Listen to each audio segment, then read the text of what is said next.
கர்த்தர் அதிசயங்களை செய்கிறார். ஊழியங்கள் வழங்கும் ஜீவ வார்த்தை. இந்த நாளிலே கர்த்தருடைய ஊழியக்காரன் இயேசுவின் நாமத்தில் அனைவரையும் வாழ்த்துகிறேன். புதிய நாள், இன்றைக்கு புதிய அற்புதத்தை செய்வார். நீங்களும் ஏதாவது செய்வீங்க, நல்ல காரியத்தை.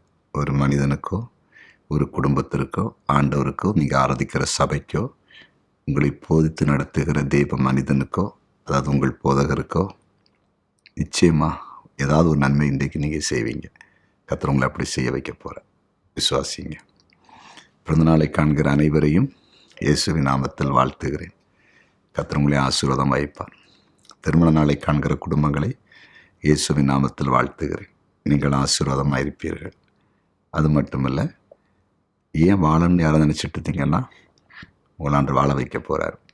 இந்த உலகத்தில் வாழ்கிறது நல்லது, இன்னும் கொஞ்சம் காலம் கூட வாழ்ந்து நல்லா இருக்கும் அப்படிப்பட்ட சூழ்நிலை இயேசுவை உருவாக்க போகிறார். இன்றைய ஜீவார்த்தை கேட்போமா? அதுக்கான வசனத்தை வாசிக்க கேட்போமா? 2 ராஜாக்கள் 19வது அதிகாரம் 32வது வசனம்.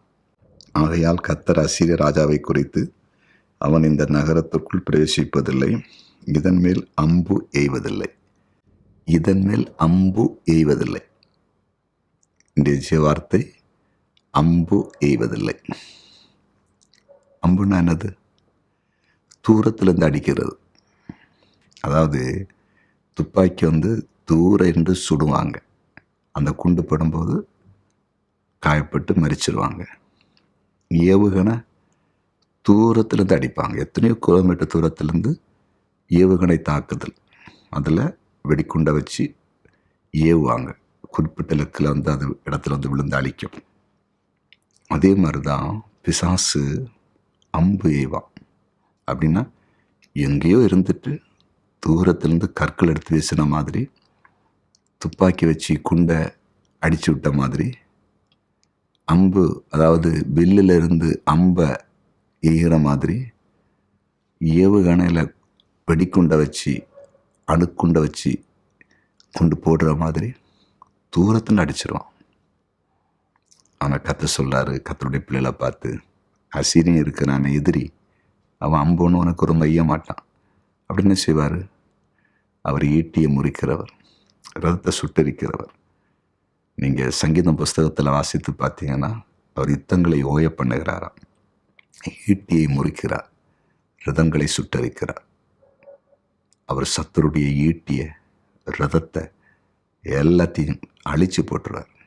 எங்கிருந்து அவன் அம்பு எய்ய மாட்டான். தூரத்திலிருந்து அம்பு எது? தலைவலி, உடல்வலி, சோர்வு, நஷ்டம், இழப்பு, விபத்து, கொடிய நோய்களெல்லாம் பிசாசு உருவாக்கிடுவான்.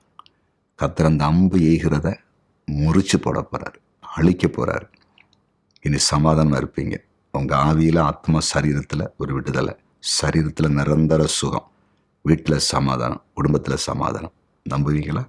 ஜெபிப்போமா? ஜெபிப்போம். ஆண்டவரே, உம்முடைய ஜீவ வார்த்தையின்படி சத்துரு இனி அம்பு எய்யக்கூடாது. அந்த எல்லா அம்புகளை, குறிப்பாக அம்புகளை எய்கிற வில்லை முறித்து போட்டுவிடான். சத்துருடைய கிரியை அழித்து போடும், சத்துருடைய சதித்திட்டத்தை அழித்து போடும். எல்லா மந்திர, பிள்ளை சூன்யம், சாபத்தின் கிரியைகள் அழியட்டும். அடிக்கடி உடைய பிள்ளைகளுக்கு தூரத்திலிருந்து அம்பு எய்கிறதை போல பிசாசு எய்து வேதனையை உருவாக்குகிற, கஷ்டத்தை உருவாக்குகிற, சரீரத்தில் சூறு உண்டாக்குகிற கிரியை என்னோடு அழிந்து போகட்டும்.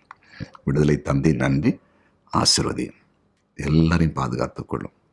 குறிப்பாக வியாதிப்பட்ட எல்லாரையும் சுகமாக்குங்க. சமாதானம் இல்லாத எல்லாருக்கும் சமாதானத்தை கொடுங்க.